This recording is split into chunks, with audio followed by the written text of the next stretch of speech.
YouTuber Mustafizur ৰহমানক আটক কৰা হৈছে। বঙাইগাঁৱৰ যোগীঘোপা থানাত আটক কৰা হৈছে ইউটিউবাৰ মুস্তাফিজুৰক। যোগীঘোপাৰ চটপাৰাত শ্বুটিং চলি থকাৰ সময়তে আটক কৰা হয় মুস্তাফিজুৰক। জিলা শিশু সুৰক্ষা বিষয়াই থানাত দাখিল কৰিছিল এজাহাৰ।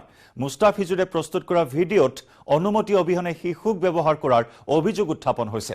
সম্প্ৰতি আৰক্ষীৰ জিম্মাত আছে। আৰক্ষীয়ে সোধা পোছা অব্যাহত ৰাখিছে ইউটিউবাৰ মুস্তাফিজুৰক। মুস্তাফিজুৰ ৰহমানক আটক কৰিছে যোগীঘোপা আৰক্ষীয়ে। চটপাৰাত শ্বুটিং চলি থকাৰ সময়তে আটক কৰা হয়। জিলা শিশু সুৰক্ষা বিষয়াই থানাত দাখিল কৰিছিল এজাহাৰ। কাৰণ মুস্তাফিজুৰে ইউটিউবৰ বাবে প্ৰস্তুত কৰা ভিডিঅ'ত অনুমতি অবিহনে শিশুক ব্যৱহাৰ কৰাৰ অভিযোগ উত্থাপন হৈছে।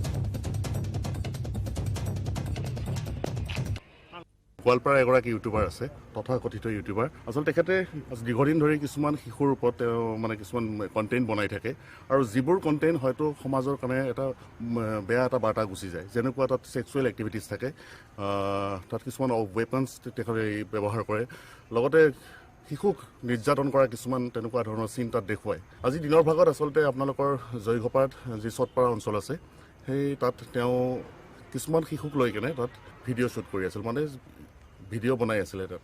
আৰু সেই কথা আমি উমান পাই কিনে আমি আপোনালোকৰ যে জয়ঘোপা থানাত মই আহি কিনে মই ইয়াত আৰক্ষীক মই এই কথা অৱগত কৰাওঁ।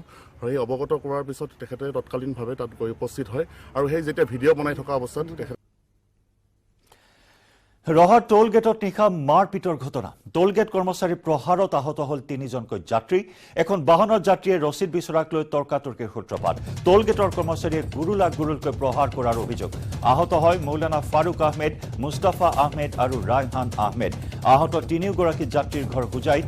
আহত তিনিওকে নগাঁও অসামৰিক চিকিৎসালয়ত ভৰ্তি কৰোৱা হয়। যাত্ৰী আৰু টোল গেট কৰ্মচাৰীৰ মাজত পুনৰ লংকাকাণ্ডৰ ঘটনা সংঘটিত হ'ল। ৰহা টোল গেটত পুনৰ উত্তেজনাপূৰ্ণ এটা পৰিস্থিতিৰ সৃষ্টি হ'ল। নিশা সংঘটিত হ'ল এই মাৰপিটৰ ঘটনা। 3জনকৈ যাত্ৰীক প্ৰহাৰ কৰিলে টোল গেটৰ কৰ্মচাৰীয়ে। এখন বাহনৰ যাত্ৰীয়ে ৰচিদ বিচৰাক লৈ তৰ্কাতৰ্কিৰ সূত্ৰপাত হয় আৰু তাৰ পিছত টোল গেটৰ কৰ্মচাৰীয়ে গুৰুলকৈ প্ৰহাৰ কৰাৰ অভিযোগ উত্থাপন হয়। আহত 3জনকে সম্প্ৰতি নগাঁও অসামৰিক চিকিৎসালয়ত ভৰ্তি কৰোৱা হয়।